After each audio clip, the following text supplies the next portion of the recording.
All right, hey, this is Act 2 of the podcast. We're getting right back into it.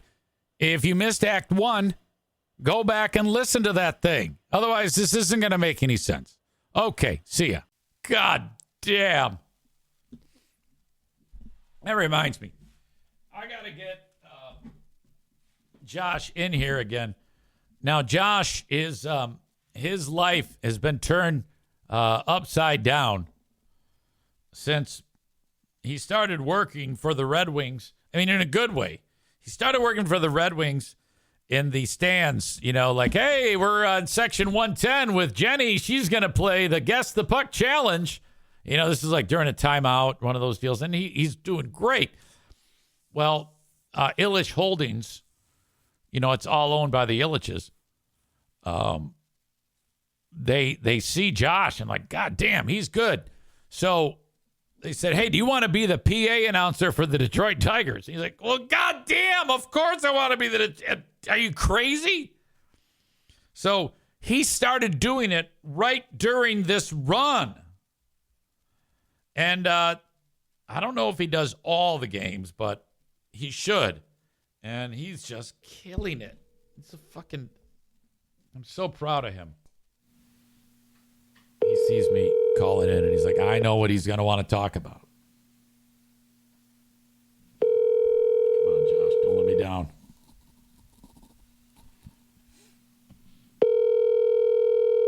I just said, don't let me down. And Nick writes, what is your worst screw-up over the PA? Hi, this is Josh. Leave me a message. Other than, don't let me down, man. Referring to... That wasn't a screw up. That was a fucking great thing. Chris says, and he filled in for me doing the Michigan Rangers FC game. Yes, he's awesome. That wasn't a screw up when I said, don't let me down, man. That was awesome. That's the greatest hockey fight that has ever existed. The only bad thing about that was Ben Simon, that fucking dick. He made that horrible. It wasn't my fault. It's not my fault his team got the shit kicked out of him. He's a fucking dick. I hate that guy. Worst screw up over the PA. I don't know. I can't think of... I think I'm pretty fucking stellar at that job. I'm really good at it. In fact, there's no one better than me. All right? I am absolutely, Code Brown in my white pants. Yeah, but that wasn't a screw up on the PA. I just shit my pants. There was one time, I will say this, and these will probably come back into my brain the more I talk about them. NHL coach Barry Trotz got pissed off at me, and I can't remember if he was... The Milwaukee Admirals were in town, all right? And it was like a playoff game. And they are the minor league affiliate for the Nashville Predators. And he was at Van Andel Arena to watch his, thank you, that's it, the guy on the Zamboni. I think you know the story that I'm going to talk about. Because that's what I was just starting to talk about. Are you talking about the kid who had Down syndrome on the Zamboni? Is that it? Because that's what I'm going to tell. There's a kid on the Zamboni, and I can't see far across the ice. I just see it's okay. We give Zamboni rides to fans. And so you got the guy who's driving the Zamboni doing his job, and in the seat next to him is a fan every intermission. Well, this one guy is just fucking moving his arms and just acting like he's crazy. And I'm like, oh, my God, what's his problem? Oh, Jesus. Oh, he looks special or something like that. I said something horrible. I don't think I said that. I might have said special, but it turns out that he actually was. Like he was as he came around, I could see by appearance, this is a person with Down syndrome. So it seemed like I was mocking him. And, well, it sounded like it for sure. But then I'm like, uh-oh, I better tone it. And then I remember the guy, hey, yeah, EZ, it's a Down syndrome person. You might want to fucking leave him alone. Well, Barry Trotz, the coach of the Predators, was in the building, and he has a son who's got Down syndrome. It was either that or that was his son. No, it was his son has Down syndrome. And so he got offended on the kid's behalf, and this fucking went all the way up the flagpole. Somebody got their ass handed to him, and then it came back down to me. And then I was like, oh, sorry. Okay, my bad. Chris says, what about the misgender at the auction? Oh, my God. Fucking shit. Fucking great, though. Auctioning off jerseys. Tyler says, I remember you telling the story on the radio, and some dude was telling you, Zane, he's memarded. Stop. Yes. All true. This all happened. That was a bad one. This was bad, too. I'm standing in front of 300 people doing an auction. Jersey auction. Okay, this so-and-so jersey. Oh, 300, 350, 360. Okay, this person got a... Oh, and now we got a person in the back of the room who's bidding $400 to the man. And then now to you, $450 to the lady in front. Man in the back, $500. Lady in front, $550. Man in the back, $600. Going once, going twice. Sold to the man in the back. So, dude comes walking up. And it's a chick, but it looks like a dude. So, and she says, I'm a girl. Comes right up to the front. And I'm like, ah. And I'm like, okay. So I don't remember what I did. It's all a blur at that point, but that's what she said. Now, I can only guess she is a lesbian who is, like with Ash looks like a dude even before gender reassigning. And would love nothing more if Ash was referred to as a dude. I guess everybody's different because this person wanted to be referred to as a girl. But, I mean, wearing the fucking Timberlands, the fucking work pants, the hockey jersey. She's fat as fuck.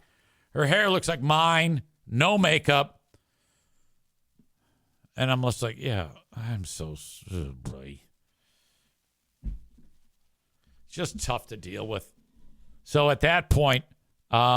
I still see that person from time to time, and I now do not refer to gender. Because of that, there's no gender describing at all. I'm always going like red shirt, white hat.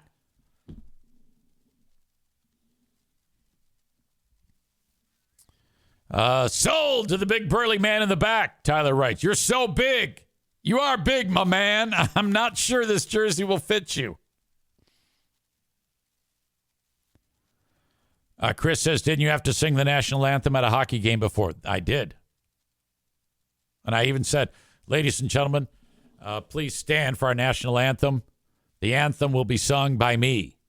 That's what I actually said. And then I got up, walked out of the box, stood on the ice, spot lit, all the lights off, and sang the fucking anthem. Because the dumb fuck, whoever it was not there to sing it, and we did not have a backup version, just an audio instrumental version. Embarrassing. If I ever was faced with that again, I would just sing the first couple words and get everybody to sing along with me, and then they sing it. You see those videos from time to time.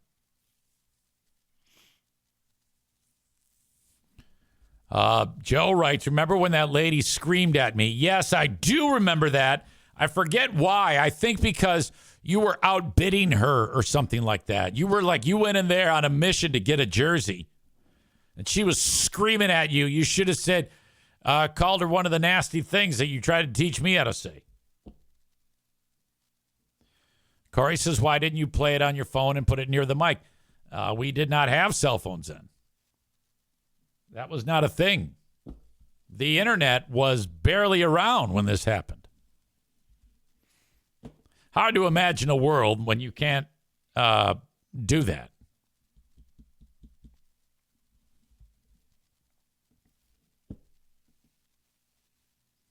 Speaking of gender, seismic implications for a fired teacher who has won a lawsuit after refusing to use the student's pronouns.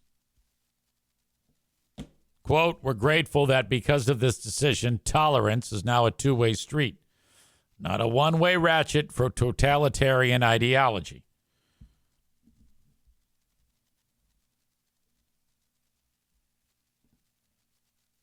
Mother sued and won against the school district. Get more from your tax. Because they refused to follow her request that they refer to her daughter by her given name and pronouns. Tammy Fournier said she and her husband, I'm actually going to play her interview right here, at least part of it. I don't know if I'll get to the whole thing.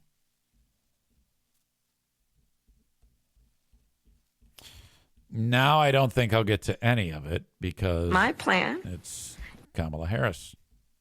I think that was a commercial, and I don't want to play a goddamn political ad. This is horrible. This is just stupid. An attorney who recently won a case involving a Virginia school board firing a teacher for refusing to use a student's preferred pronouns. So basically, the kid was like, all right, I want to be known as he. And she's like, well, no, but you're a she. And she won that lawsuit. God, I don't know if I'd be able to. I would just be like, God, it's such a pain in the ass. Started experiencing some pretty severe depression and anxiety. While trying to find her help because it was just difficult at that time because there was more need for help than help available. She spiraled into thinking that she was having some gender dysphoria issues and that she was a boy. During this time, my husband and I did our own research to find out what was in the best interest of our daughter, and we decided that we weren't going to follow the affirmative care model. We informed the school district of that when she returned to school, that they should use her birth name and gender. We are looking into her mental health issues, but we're not rushing in to make any decision. At that point, they informed us that they're an advocate of the child and not of the parent, and she will be returning to school. Okay. I think I misunderstood this. Matt wrote, way to prepare, free beer, and you're absolutely right. That is 100% accurate. Mom and dad sued and won. I thought I was a teacher. God, I feel like an idiot. And they're like, no. You will not refer to her what she wants to be referred to as. You'll refer to her by what we are telling you to. Pronouns and names she chooses. And at that point, I immediately removed her from the district. I think Tammy's story powerfully illustrates why it's so important that parents need to be involved. Part of our job as parents is to protect our children from themselves sometimes. Kids sometimes have desires that aren't in their best interests. And a parent's job is to help their children navigate those difficult decisions. Now, I don't know necessarily if the parents are right. I mean, if a kid wants to be referred to, let's say it's a girl and wants to be referred to as a boy. I don't know if that's the right. I mean, I don't know if I would do that. Like if Madison said, I want to be a boy. And she went to school and said, I want to be a boy. And I said, no, you're going to, I wouldn't say, no, you're going to be referred to as a girl. I just wouldn't do it. But I don't think necessarily that these parents are wrong. You know, it's their decision. I think they're making the wrong decision. You know, but they got to live with it. I don't think the school and the kid can trump mom and dad, is what I'm telling you. I think that's the way it needs to be.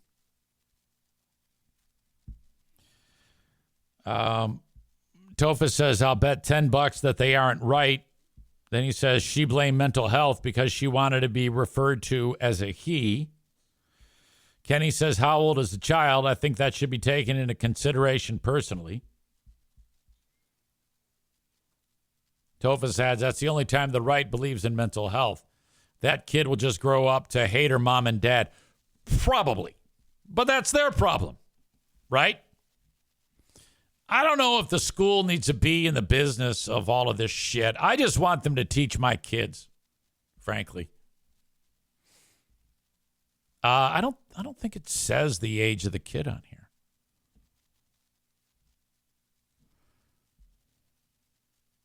An attorney who recently won a case involving a Virginia school board firing a teacher for referring to use students' preferred pronouns told Fox News Digital that the settlement has seismic implications.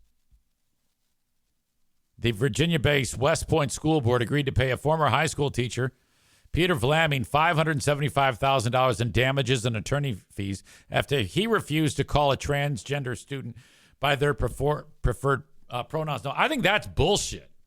Because if the kid, let's say the kid and the mom and the dad are all on the same page, and the kid is not comfortable with the gender and is changing the gender, I think that it's up to the teacher to respect that and honor that. I don't think that they should decide, yeah, well, fuck you.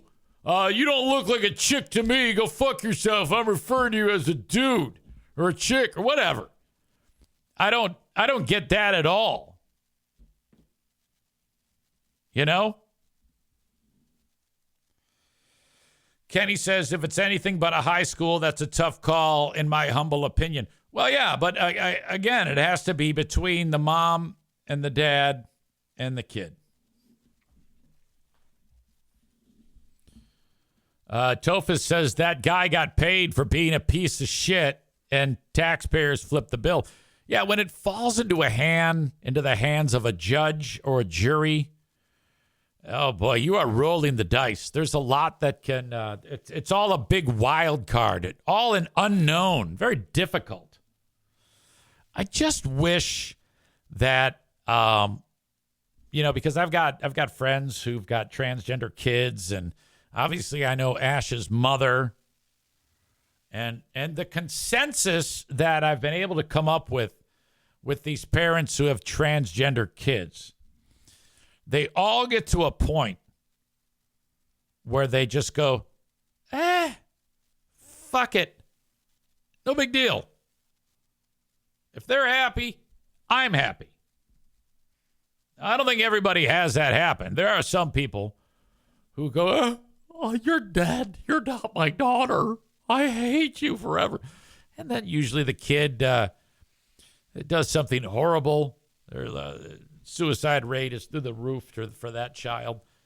And then you look at the other child that does not have, actually has parents that go, wow, okay, well, let's give us a little bit of,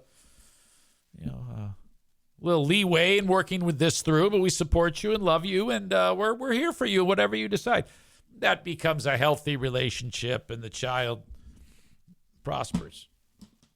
And then the one that doesn't is the one that has to deal with the fucking psychopath parents. Like, oh my God, they're gonna pray it out of you or some shit like that. I'll never forget Maddie. I'm so lucky. It was all about the pause. If any of you ever deal with this, any of you people with kids that are not even with kids, some people come out of the closet late in life. If someone who loves you confides in you and tells you that they're gay or they want to change your gender, whatever you do, don't pause. Surprise the shit out of them. Prepare yourself. Practice this like when you're mowing the lawn. how you react to something as heavy as that. And I responded in a way that blew Madison's mind because she's, and I got to talk to you, Dad. Oh, my God. What is it, honey? Oh, you're going to hate me forever. Oh, my God. She's crying. I go, well, what is it? Did you break the car? Did you crash your car? Did you burn the house down? What's happening? I'm gay.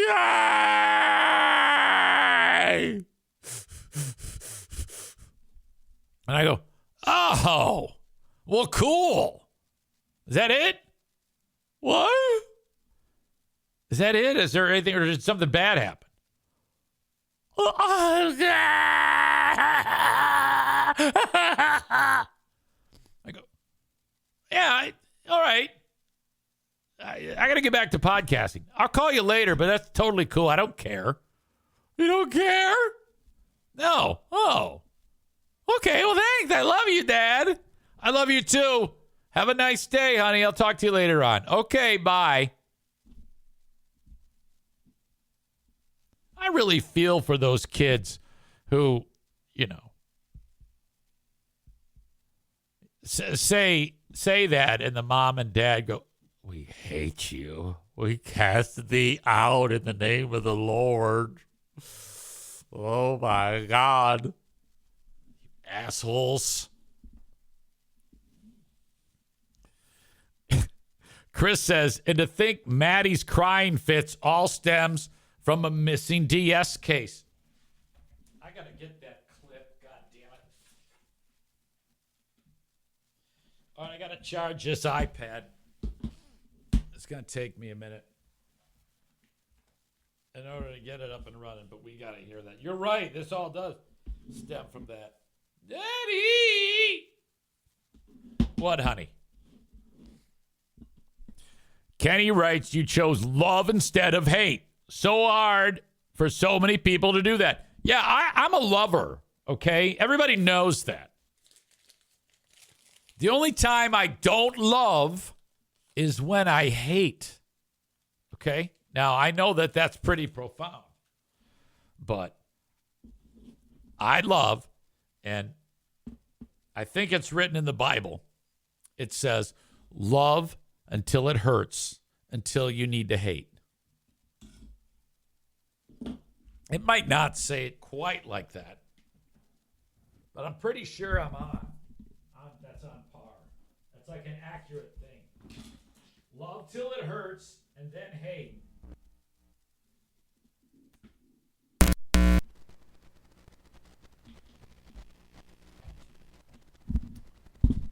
Just want to take a quick moment to say that I'm gay. Just want to take a quick moment to say that I'm gay. Just want to take a quick moment to say that I'm gay. Okay, you can hear it, but I can't. Just want to take a quick moment to say that I'm gay. Why can't I hear that? I don't know. Is it maybe here? Just want to take a quick moment to say that I don't know why I can't hear that. I know you can hear it. Maybe this is why. Just want to take a quick moment to say that I'm gay. I know I keep playing the same clip over and over again. Just want to take a quick moment to say that I'm gay. Corey says there's like 2,000 different versions of the Bible. It's probably in one of them. All right, I'm going to have to come back to my clip. Tophus says, my brother-in-law is in the closet and he's 55. I tried to tell him that if he came out, that there are people that will support him. He keeps denying that he's gay, though. He's miserable and suicidal and refuses to confront his issues. Did I say brother-in-law? It's your brother. Sorry. My mother hates gay people, and she is the core of this issue. Fuck her. I am so sorry about that. That breaks my heart. I don't like that at all. I don't like your mother.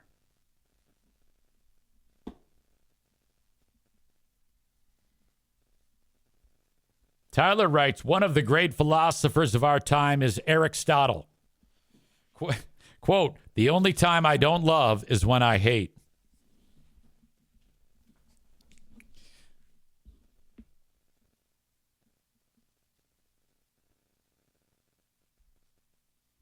Tophus says she's like Livia from The Sopranos.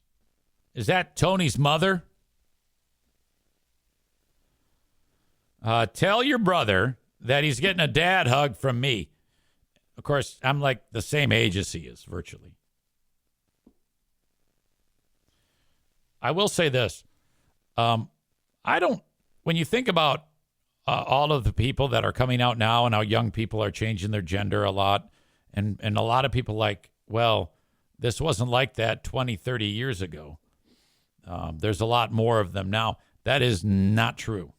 They were there then, too, but they were frightened to death that they would be killed or beaten or humiliated or hated or kicked out of the house. So it's all been the same, just the world's changed. Well, maybe. Or they've gotten, the people who have come out have become more bold. I don't know what came first, the more accepting or the boldness. But somehow those people are more out in front of the world. And then you have that variable happening by these, I would call them pioneers, who have done this on their own for their own sake, at great risk to their well-being and health and their livelihoods.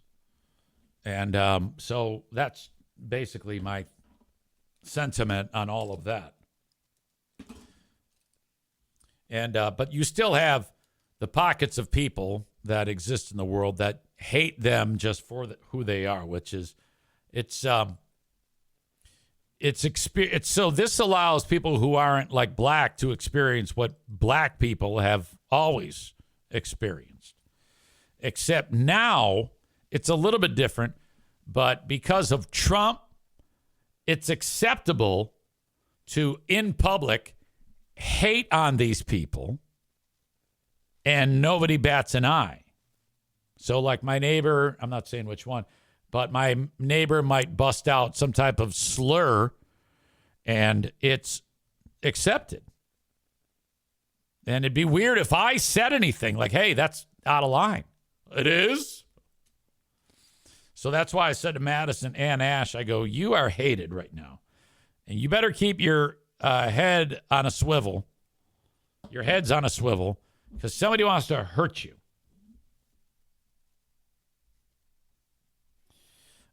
Nick says, then there's my parents out there orgying and shit. That's right. You did share that. Can you give me a quick overview on that again, Nick, in the arena that your mom and dad are into giant orgies with each other? Doesn't your dad like bounce his dick off another guy?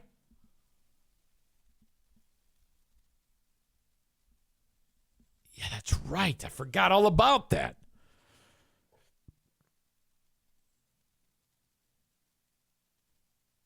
Corey says, huh?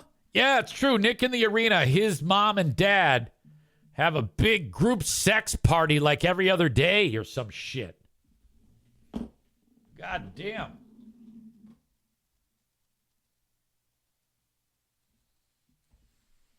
Adam says, I had a friend who died of AIDS last year, who was disowned by his parents for years. A year after his death, his father is still doubling down on the evils of homosexuality on Facebook.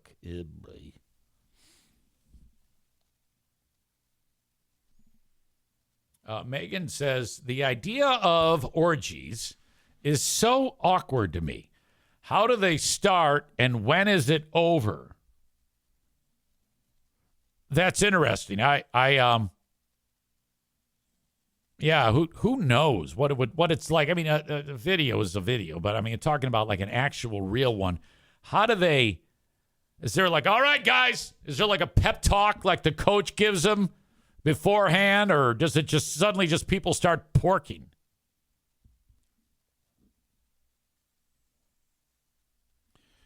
Nick writes, yeah, it was back in high school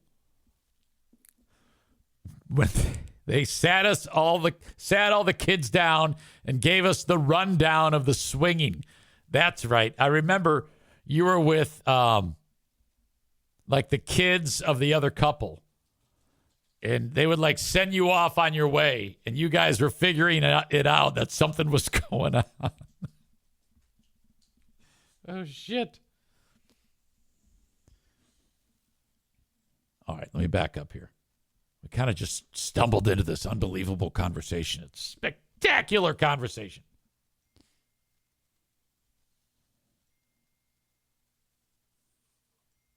Sorry. All these text messages are rolling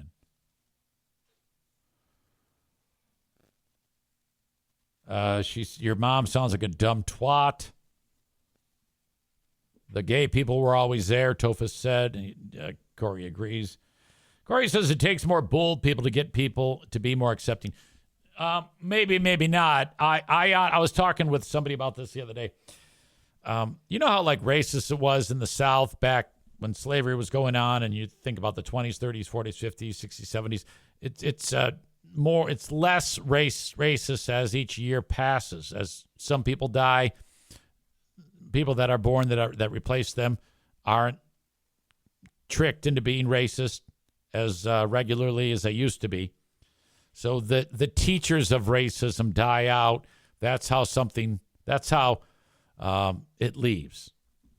Now, we kind of have gone backwards to some degree with Trump, but at the same time, over the years, more and more of these people who hate will just die, and they won't be replaced. And so you look a century down the road, and it's, more of a possibility to have an accepting world. Ladies and gentlemen, your old pal EZ with a few words about my latest and greatest partner, Prize Picks, America's #1 daily fantasy sports app with over 5 million active members. My goodness. Prize Picks, what I love is the easiest and most exciting way to play daily fantasy sports, and all you do is pick more or less on 2 to 6 player stat projections and watch the winnings roll in. Check this out. One Caleb Williams passing yard gets you 1 win on Prize Picks every week in the month of September. That's right. Only 1 yard gets you an automatic win every football weekend in September. 4 weeks of free W's. Don't miss this deal on Prize Picks because it's gone when September ends. Now, you can win up to 100 times your money on Prize Picks with as little as 4 correct picks. Also good news, Prize Picks is the best way to get action on sports in most states, including California, Texas, and Georgia. Prize Picks is the only real money daily fantasy platform with an injury insurance policy so that your lineups stay in play even if one of your players gets injured. If your player leaves in the first half and doesn't return, your picks are still alive. How about this for a lineup? Tyreek Hill for more than 90 receiving yards. Dak Prescott for more than 263 passing yards. Josh Allen for less than 240 passing yards. And CeeDee Lamb for more than 96 receiving yards. Then you watch, you root, you have fun. Download the Prize Picks app today and use code Eric Zane and get $50 instantly when you play $5. That's code Eric Zane, of course, on Prize Picks to get $50 instantly when you play $5. You don't even need to win to receive the $50 bonus. It's guaranteed. Prize Picks. Run your game. Matt writes, enough of this interesting and entertaining content. Tell me when to wash my clothes. And again, these are all my dumb opinions. So if you can relate, great. If not, I don't care. Doesn't matter. All right. A new update in the deaths of 3 men at I do want to get to that. The Faster Horses Festival happened in Brooklyn, Michigan. This event happened in 2021. A new update in the deaths of 3 guys were in a trailer You bring your camper to see the show, and they had the generator on. And when there's a sign there. It says, be careful when you have the generator on if your windows are open. If your windows are open, there is a high possibility that the carbon monoxide can get into the coach and build up and kill you, especially if you're sleeping. Now, if you have a window open, that increases your chances dramatically. The window's closed, pretty hard to have that happen unless there's a malfunction. Now, maybe that was the case. I'm not sure exactly. Maybe they'll say in the story. But 3 guys, the buddies come bang on the trailer. Let's go. We're going to go see another band perform here at Faster Horses, all weekend festival, hillbilly shit. And the guys don't come out, and they're dead. The carbon monoxide killed them. So family members sued Live Nation, who puts these events on. And they said, you killed our family members. We are suing the concert and the venue, and all of these artists are getting sued because you killed our 3 family members with carbon monoxide poisoning. It's your fault that they're dead. And thank God a judge said, fuck you. That is, no, you asshole. This is not how the law works. Chris in Buffalo says, if you're stupid enough to sleep next to a generator, you're fucking retarded. All right. 3 men at Faster Horses Music Festival in 2021. A court ruling that concert promoter Live Nation is not liable. Their death was caused by carbon monoxide poisoning from a generator. News 8's Demetrius Sanders joins us in studio live with more on the ruling. Demetrius. Well, families of the victims, who were all 19 or 20 years old, claim that small campsites at Faster Horses contributed to the deaths of their loved ones. Meanwhile, a state appeal. Small campsites? So the suggestion would be that the generator is on, but because there's not a lot of space between the trailers, the gas is seeping in. That's ridiculous. Court recently ruled that Live Nation, who managed the event, is not at fault. Now, Dawson Brown, William Richie Mays, and Cole Sova died inside of a camper at Michigan International Speedway in Brooklyn. Investigators said they were likely asleep when they inhaled carbon monoxide. Authorities adding that a generator's exhaust pipe was... Look at this guy here. This guy is the average Faster Horses attendee. Barrel-chested, looks like a 1948 strongman. That's how they build them in country music. Monoxide. Authorities adding that he is a top-performing athlete throwing those cornhole bags. Generator's exhaust pipe was vented under the trailer, allowing noxious fumes inside. The trailer's carbon monoxide alarm was not working at the time. Now, in their ruling, the court... Okay, so it's vented poorly. It's vented improperly. They have no CO detector. Let's sue Willie Nelson. Wrote, quote, Live Nation did not have a common law duty to monitor plaintiff's campsite and discover the risk posed by the generator. This is the only B-roll they have of this guy throwing cornhole bags. By the way, this chick looks like kind of a babe here in the side. The court noting that usually campsites in Michigan must be at least 1,200 square feet, but Michigan International Speedway was allowed to use smaller sites if they met certain criteria. The appeals court also said that Live Nation gave same clip of the guy throwing information to campers about the use of generators. Now, in a dissenting opinion, one judge said there are questions about whether a person with ordinary intelligence would have recognized the risk created by the generator. Okay, basically, let me back that part up. And one judge said there are questions about whether a person with ordinary intelligence would have recognized the risk created by the generator. She said a jury should make a ruling on the case. No.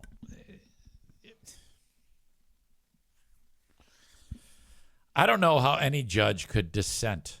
That's maybe they did that just because they didn't want somebody to feel bad. That's a no-brainer. These are the same guys who would, fire up the generator in the house if there's a power loss. Tophus says Someone with common sense should fucking know how to not to sit next to a generator and sleep by it.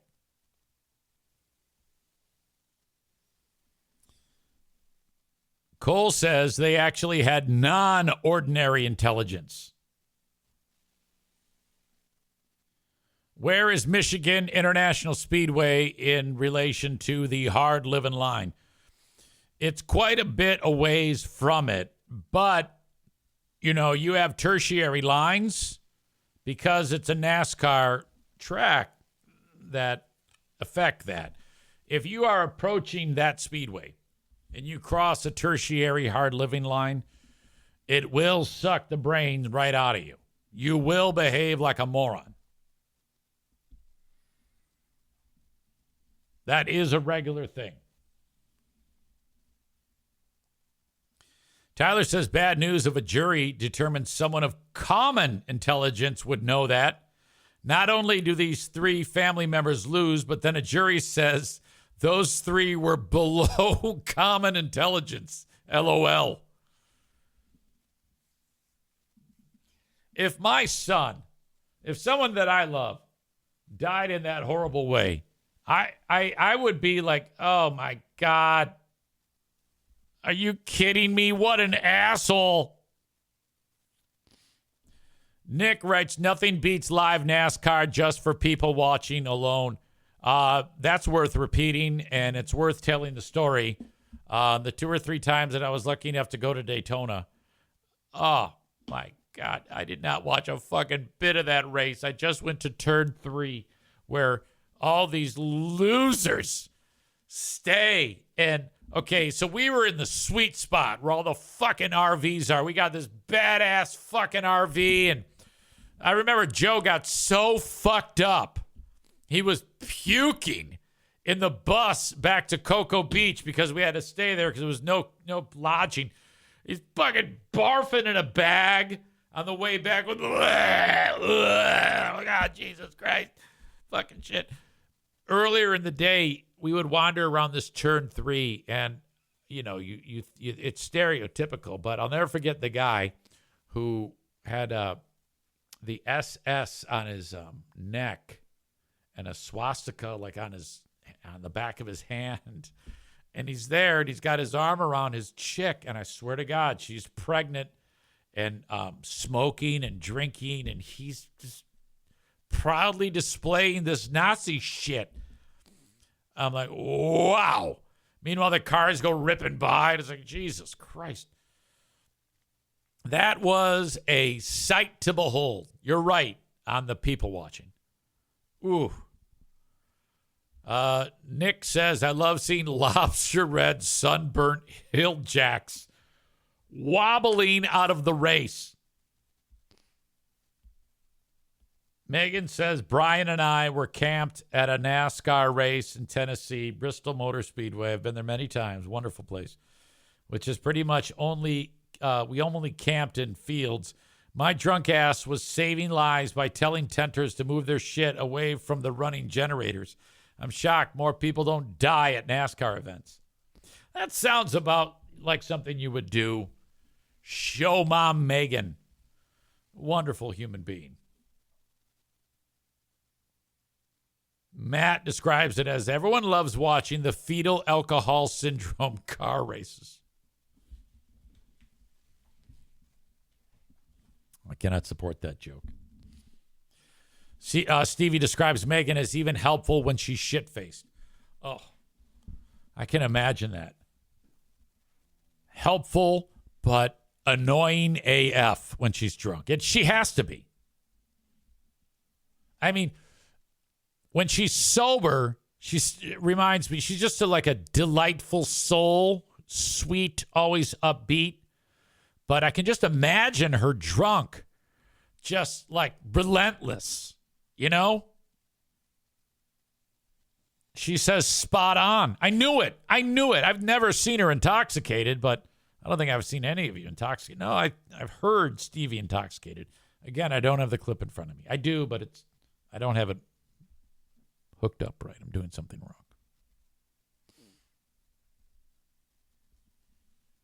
All right. Brutal details on the latest football player accused of beating the shit out of a chick.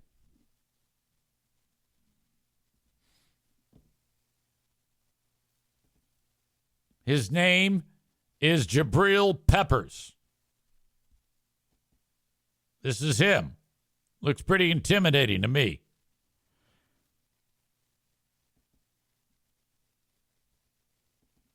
He's been kind of injured, so he hasn't played.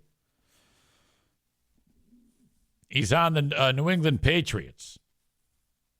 He's the captain of the team. He and the girlfriend. He's 29. According to police, it was reported he hit her, he choked her, removed her clothing, and put her outside. According to a incident report by the Braintree Police Department. The victim told the police Peppers put his hands around her neck, slammed her head into a wall, and threw her down the stairs. The attorney for the football player says, no, that is not true. The player, Jabril Peppers, pleaded not guilty during an arraignment on Monday. Hold on a second.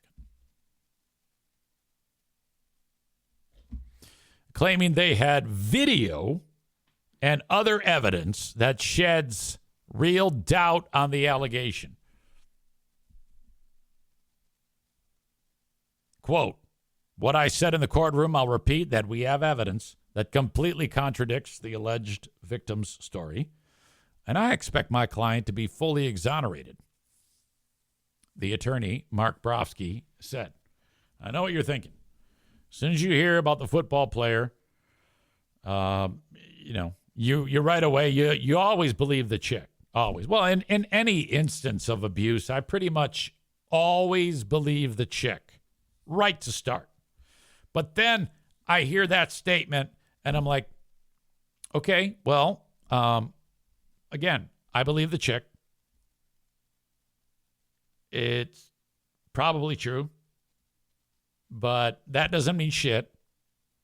Let's see how it plays out. I don't think that makes me wrong in doing that. I just tend to always go this way. I am not we got to hear both sides before we figure out what's happening. I'm not going to do that. This is not court. This is just my brain. There have been instances where people are exonerated and they didn't do it. And if that happens, I take it as it comes. But I tend to always, 10 out of 10 times, believe the woman or the person who was hurt.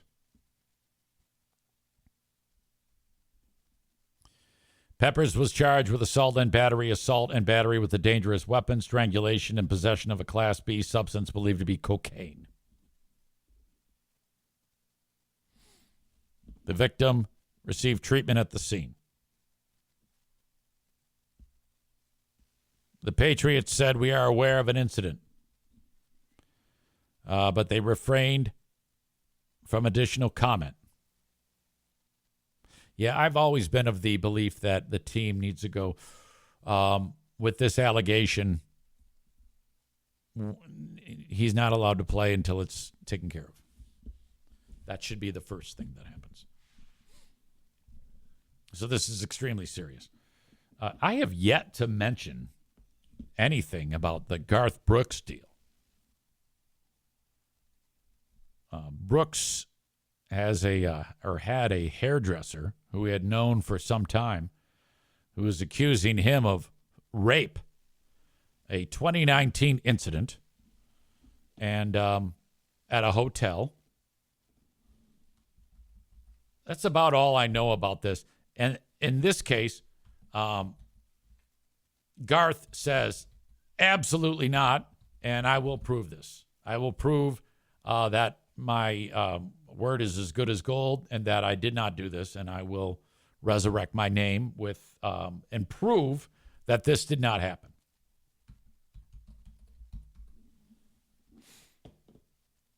Let's see. I'm going to get to some of the details of that. Accused of sexual assault and battery. The lawsuit is from a Jane Roe. Now, he said that she was trying to extort him, and he countersued under a John Doe to keep it low-key for everybody involved. This is his words. And, like, she was constantly, according to him, suggesting, you pay me money and this goes away. So he felt like he was being extorted, so he tried to stop that by filing suit himself. And then the next thing you know, you hear about this. Okay? It was filed Thursday of last week. 2019, this happened, as indicated. Rape by Brooks during a work trip. Brooks said, for the last 2 months, I've been hassled to no end with threats, lies, and tragic tales of what my future would be if I did not write a check for many millions of dollars. Now, before I continue on, I will say this. Between Jabril Peppers and Garth Brooks, I'm going to say right now that I think that it's less likely that Brooks did this and more likely Peppers did this because athlete and age too. However, I believe the chick in both of these cases. Garth writes, hush money, no matter how much or how little, is still hush money. In my mind, that means I am admitting to behavior I am incapable of. Ugly acts no human should ever do to another, he added. We filed suit against this person nearly a month ago to speak out against extortion and defamation of character. We filed it anonymously for the sake of the families on both sides. Now, all that there sounds good. That sounds like I think that statement there is to keep this from blowing up to like a Diddy level. Now, all we need to see is video, though. You get a video like Diddy of beating the shit out of the chick in a hotel, and then at all the car, just like Ray Rice. Nobody gave a shit about Ray Rice until the video hit, the football player, years ago. My God. Corey seems to think that Garth is so far doing better at defending himself than Peppers. Well, I don't know. I mean, Peppers said, I'm innocent, and you'll see video that proves that. That's pretty good, too.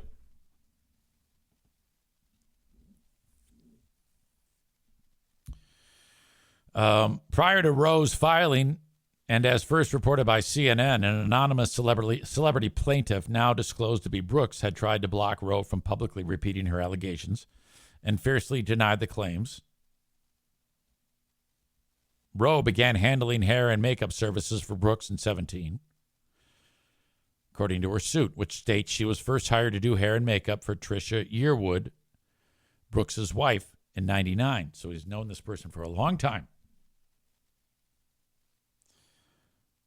I cannot get into settlement discussions, but the suggestion made by Brooks that he was unwilling to pay millions is simply not true, said an attorney representing Woman.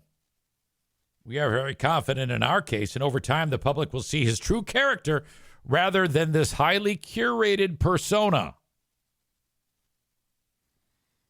In addition to sexual assault and battery, the suit accuses Brooks of repeatedly exposing his genitals and his buttocks, talking about sex, and sharing sexual fantasies with Roe.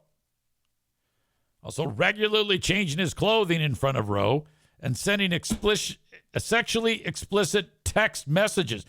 Well, goddamn, this is juicy.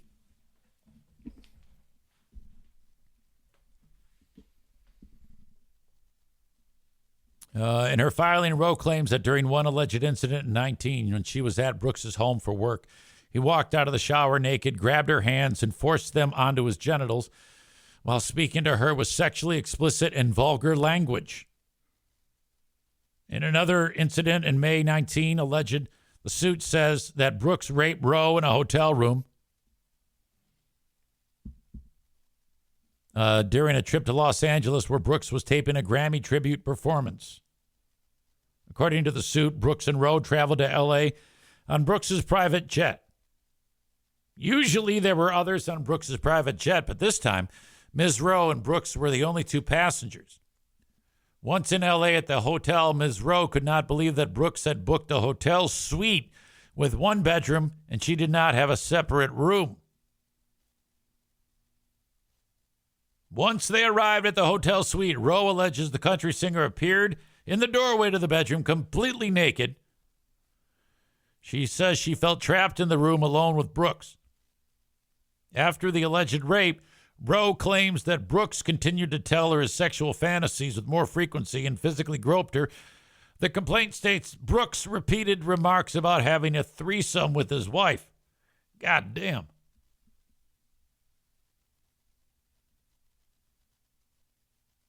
In his complaint as a plaintiff, John Doe, Brooks claims defendant Rowe's attorneys sent him a confidential demand letter alleging sexual misconduct after he declined Rowe's request for salaried employment and medical benefits.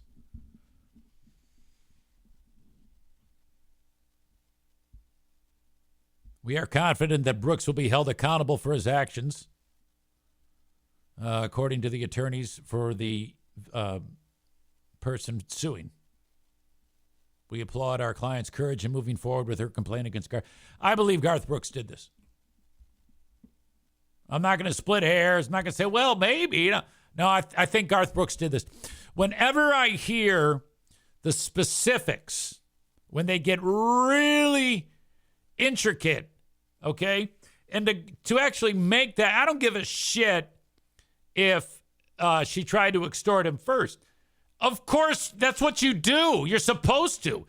Can you imagine if you are raped and you have the opportunity to get the money and not have to go through all of this ordeal publicly? That's a win, okay? I don't think that is anything to determine innocence or guilt at all. I think that's just in and of itself the way you do it. Why not? If someone took liberty with you and hurt you, why can't you do the same back to them? In my heart of hearts, I believe that Garth Brooks raped that chick, in my opinion. And he's fucked. Okay, if anybody ever accused me of that, holy shit, the key is never, ever be alone with anyone. There must always be someone there. When you are a celebrity of my status, that is a tried and true method to keep yourself safe. That's why whenever I go out in the wild, I always have my entourage with me to ensure that there are people with me. I can never, ever be alone with any psychopath out in the wild because they're going to accuse me of rape.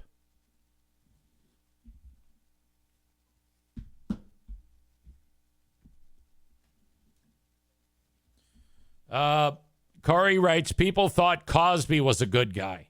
Exactly. Okay. So you get to choose for your asshole of the day, either Jabril Peppers or Garth Brooks. Matt says, they can't accuse you easy. Too much audio about your broken pee-pee. This is true. Look, I need to clarify something about my ding-dong.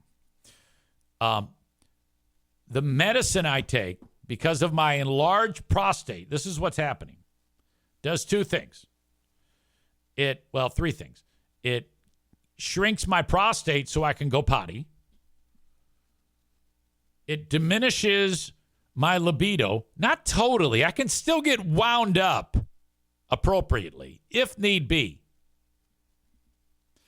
Boner making is still in full force. I can still get a total rod.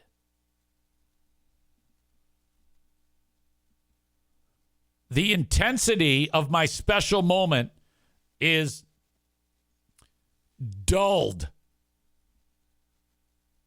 And there is absolutely no yogurt shooting out of my yogurt cannon.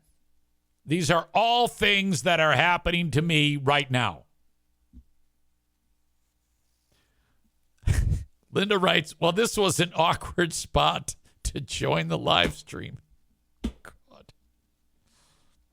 This is also something that I don't want to talk about at Bosco's. In fact, I don't want to talk about any of this shit anywhere, ever. I don't want any of you to get the idea that what I talk about here is like something I want to talk about out in the open. I don't want to do that shit. Are you crazy? You get locked up if you talk about this shit out in the open. Chris says, who needed this update? We're all well aware by now, LOL. Idiot.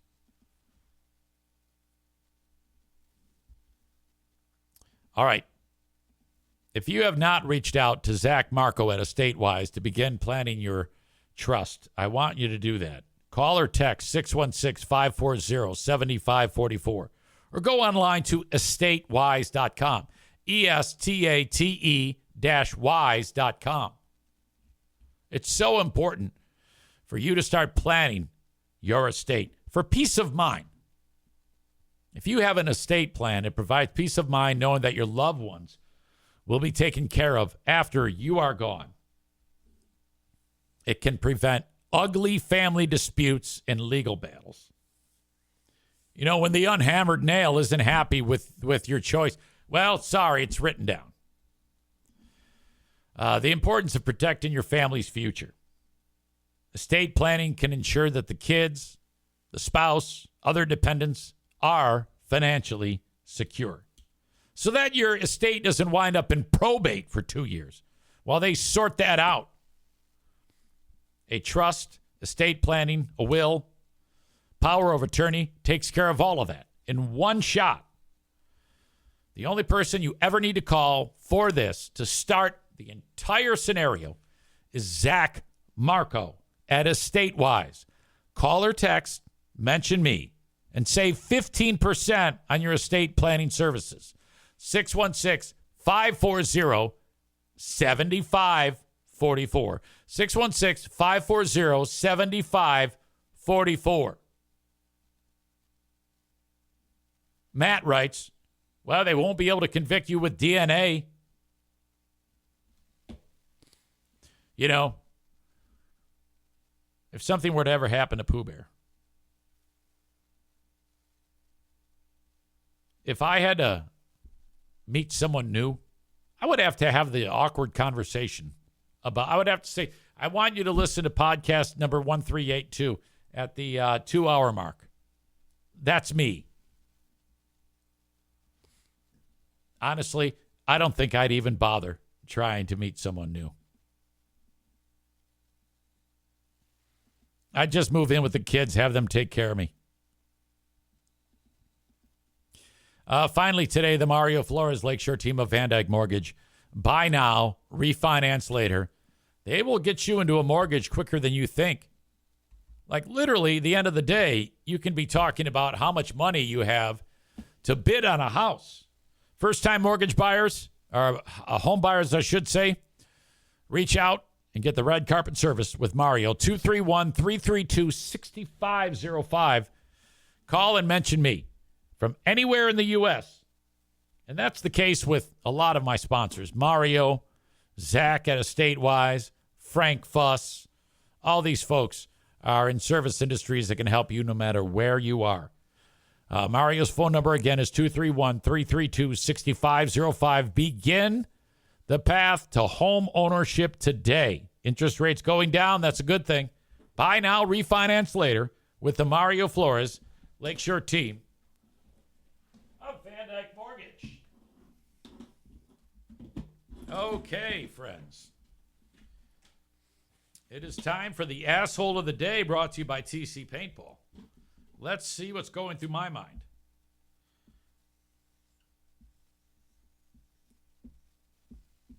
I think the asshole of the day, this one hurts because same way it hurt people who loved Bill Cosby, and P. Diddy and Dave Grohl for being an asshole. Whenever you have this type of weird, oddball behavior by people, even if it's alleged, I'm sorry, you got to earn your way back into the good graces of the world. Garth Brooks is your asshole of the day. Easy, how can you do that without even knowing the facts? Don't even... I don't need any facts. God damn it. This isn't a goddamn jury. All right, I'll talk to you on the Patreon. I am going to get a nap. And I am going to... Okay, hold on a second here. Posting this podcast audio. Getting a nap. 2 p.m. is Who Are These Broadcasters with Christian. After that, the Patreon. That's what's happening. Have a good one. Thank you, and bye-bye.